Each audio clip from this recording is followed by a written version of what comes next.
राधे राधे मित्रों। तो मित्रों, आप लोग राधा कृष्ण के आज के एपिसोड में देखेंगे कि कृष्ण जी बताते हैं जो समस्त दुखों को मुक्त कर मन को शीतल कर देती हैं, ये वही शीतला देवी हैं। और फिर तभी लक्ष्मी कहती हैं, तो यह योजना है आपकी, ये मुझे रोकने आई हैं। और फिर तभी कृष्ण जी कहते हैं, मैंने तुमसे विनती की थी लक्ष्मी, विनती की थी कि ये दुराचार रोक दो, ये उचित नहीं है, किंतु तब तुमने नहीं सुनी, तुमने मुझे ही चुनौती दे दी। अब मैं वो चुनौती स्वीकार करता हूँ। और फिर तभी लक्ष्मी कहती हैं, यदि ऐसा है तो ऐसा ही सही, किंतु राधा से मुझे अभी भी कोई भय नहीं। दुरासुर की शक्ति ही पर्याप्त है उसे पराजित करने के लिए। और फिर आगे आप लोग देखेंगे मित्रों। और फिर लक्ष्मी कहती हैं, प्रतीत होता है कि कृष्ण को लक्ष्मी की शक्तियों के विषय में कुछ भ्रम है। और कहती हैं, आज मैं कृष्ण को बताना चाहती हूँ कि मुझे रोकने का जितना प्रयास किया जाएगा, मैं उतनी ही तीव्रता से फैलती हूँ। और फिर कहती हैं, राधा पर मेरी विजय मेरे लिए द्वारका के द्वार खोलेंगी, और तब आपको मुझे स्वीकार करना होगा कृष्ण। और फिर मित्रों, आप लोग आगे देखेंगे, देवी पार्वती महादेव से कहती हैं, महादेव चिंता ना करें, शीतला माता अपने नाम की तरह ही शीतल है, किसी भी राह भटके को अवसर मिलना चाहिए। शीतला माता पहले विनती करेंगी, और तब भी जरासुर अपने कुकर्म नहीं छोड़ेगा, तो उसका दमन होगा। और फिर मित्रों, आप लोग आगे देखेंगे, शीतला माता जरासुर से कहती हैं, जरासुर अपनी असुरी शक्तियों का समान लोगों पे उपयोग करके तुम्हें कुछ प्राप्त नहीं होगा। और कहती हैं, मेरी विनती है तुमसे, मेरे शीतल स्वभाव का मान रखो, अन्यथा। और फिर तभी जरासुर कहता है, अन्यथा क्या, तुम मेरा कुछ नहीं बिगाड़ पाओगी। जरासुर की शक्तियां असीम हैं। और फिर देवी कहती हैं, असीम शक्तियों का प्रयोग तब करने में करते हैं, निर्बल पर शक्ति प्रयोग कायर करते हैं। और फिर असुर कहता है, तुम्हारा ये दुस्साहस, तुमने मुझे कायर कहा, अब दिखाता हूँ मैं तुम्हें अपनी असीम शक्तियों का प्रलय। और फिर तभी शीतला देवी कहती हैं, जरासुर मैं तुमसे आग्रह कर रही हूँ कि तुम इस प्रकार के असुरी कार्य करना छोड़ दो, अन्यथा तुम्हारे दमन के सिवा मेरे पास और कोई मार्ग शेष नहीं रहेगा। और फिर जरासुर कहता है, जो कर्म करने में विश्वास रखते हैं वो इस प्रकार प्रवचन नहीं दिया करते। और फिर मित्रों, आप लोग आगे देखेंगे, लक्ष्मी कहती हैं कृष्ण जी से, कृष्ण देखो राधा की मृत्यु हो रही है। और फिर तभी शीतला माता कहती हैं जरासुर से, मैंने तुम्हें 2 अवसर दिए, किंतु तुमने अपना विचार नहीं बदला, अब तुम्हारे विनाश का समय आ गया है। और फिर तभी जरासुर कहता है, तुम क्या मेरा विनाश करोगी, विनाश तो मैं करूंगा तुम्हारा।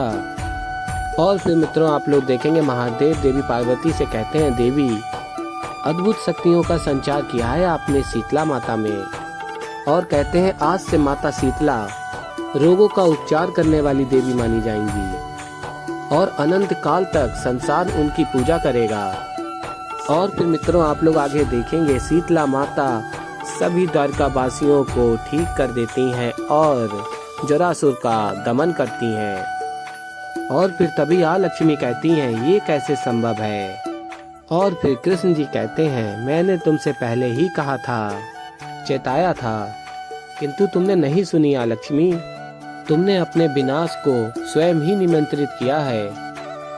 और फिर आगे आप लोग देखेंगे, सभी द्वारका वासी कहते हैं, शीतला माता की जय, शीतला माता की जय। और फिर मित्रों, आप लोग आगे देखेंगे, राधा कृष्ण जी से कहती हैं, कृष्ण ऐसा प्रतीत हुआ कि द्वारिका पर कोई आपदा आने वाली थी, पर कृष्ण द्वारिका आपदा मुक्त हो गई है ना। और फिर कृष्ण जी कहते हैं, हाँ द्वारिका पर एक आपदा तो आई थी, तुमने द्वारिका को उस आपदा से मुक्त कर दिया। और फिर तभी राधा कहती हैं, किंतु मैंने तो ऐसा कुछ नहीं किया। और बताते हैं, तुम्हारी भक्ति ने ये चमत्कार किया है राधा।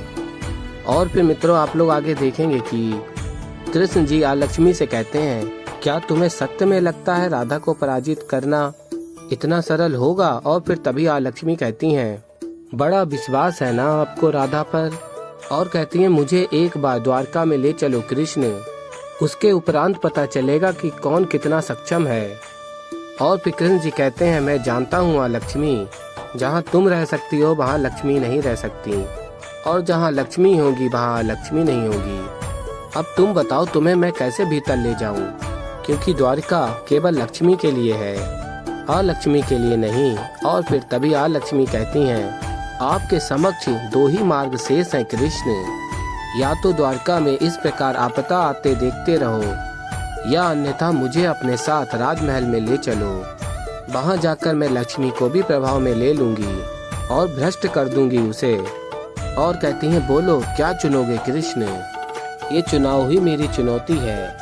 और फिर तभी कृष्ण जी कहते हैं तुम बहुत बड़े भ्रम में हो अलक्ष्मी, और इसी भ्रम के कारण तुम कुकर्म किए जा रही हो।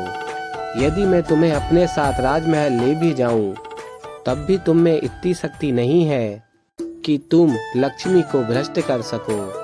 अब तुम्हारा ये आत्मविश्वास तोड़ना अनिवार्य हो चुका है, और इसी कारण से मैं तुम्हें राजमहल में आने के लिए स्वयं आमंत्रित करता हूँ। और फिर तभी लक्ष्मी कहती हैं तुमने चुनौती तो स्वीकार कर ली है, परंतु उसका परिणाम भी जान लीजिए। यदि मैंने महल में जाके लक्ष्मी को भ्रष्ट कर दिया तो लक्ष्मी और अलक्ष्मी में कोई अंतर नहीं रहेगा, और आपको मुझे अपना अधिकार देना होगा। और फिर मित्रों आप लोग आगे देखेंगे अलक्ष्मी द्वारका महल में प्रवेश करती हैं।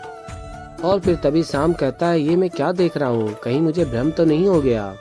और फिर कहता है नहीं नहीं ये सत्य ही है, और इसीलिए ताऊ श्री पिताश्री से मिलने के लिए इतने व्यग्र है। और फिर मित्रों आप लोग आगे देखेंगे राधा पानी में अपनी छवि को देखती हैं, जिसमें उन्हें अलक्ष्मी दिखाई देती हैं। और फिर मित्रों आप लोग देखेंगे वहाँ अलक्ष्मी आ जाती हैं, और फिर तभी राधा कहती हैं आप तो बिल्कुल मेरी भांति दिखती हैं, कौन है आप, पहले कभी आपको द्वारका में नहीं देखा। और फिर तभी अलक्ष्मी कहती हैं हाँ संयोग है, मैं द्वारका में पहली बार आई हूँ।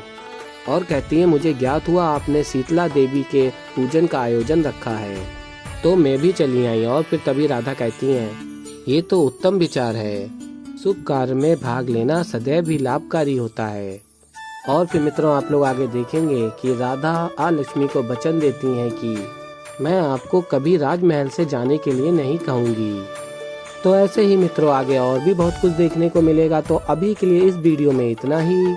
अगर आप लोगों को मित्रों हमारी वीडियो पसंद आई हो तो वीडियो को कर दीजिएगा लाइक, और अगर अभी तक आप लोगों ने हमारे चैनल को सब्सक्राइब नहीं किया है तो चैनल को कर लीजिएगा सब्सक्राइब। मैं मिलता हूँ आप लोगों को जल्दी ही एक नई वीडियो के साथ। तो तब तक के लिए मित्रों राधे राधे।